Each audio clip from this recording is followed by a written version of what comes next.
Terrorismo, eversione del sistema democratico e fabbricazione di armi. Di queste accuse devono rispondere le 24 persone arrestate nel blitz all'alba di oggi dei carabinieri del ROS di Brescia, che ha sgominato l'associazione denominata l'Alleanza, che riunisce più organizzazioni secessioniste sotto il comune progetto dell'indipendenza dallo Stato italiano. Tra gli arrestati c'è l'ex parlamentare e fondatore della Liga Veneta Franco Rocchetta, che proprio sabato a Sappada aveva presentato con il leader di Plebiscito EU il programma dell'indipendenza del Veneto. Proprio a Rocchetta avevamo chiesto se non si fosse stancato di perseguire il sogno dell'indipendenza. No, perché la comunione con la gente, col popolo veneto, con quanti da qualsiasi parte del mondo riconoscono essere i veneti una nazione, un popolo, uno Stato, purtroppo da 148 anni una colonia, questo mi sorregge.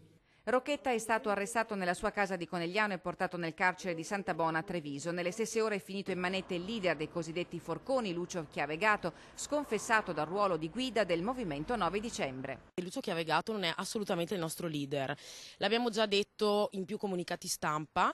Allora, diciamo che lui è partito con il movimento 9 dicembre, poi ha deciso di cavalcare l'onda e di seguire più che altro il discorso dell'IFE e del venetismo, quindi noi ci dissociamo assolutamente dal suo tipo di movimento. Una presa di distanze dalla persona, ma non da quanto è accaduto. Noi vediamo più che altro un'espressione intimidatoria da parte dello Stato, che comincia a aver paura del popolo veneto, e quindi siamo proprio convinti del fatto che si dissolverà tutto in una bolla di sapone. Tra gli episodi contestati dagli investigatori agli arrestati c'è la costruzione di un carro armato del peso di 40 tonnellate in grado di sventrare un edificio da utilizzare per compiere un'azione eclatante a Venezia in piazza San Marco.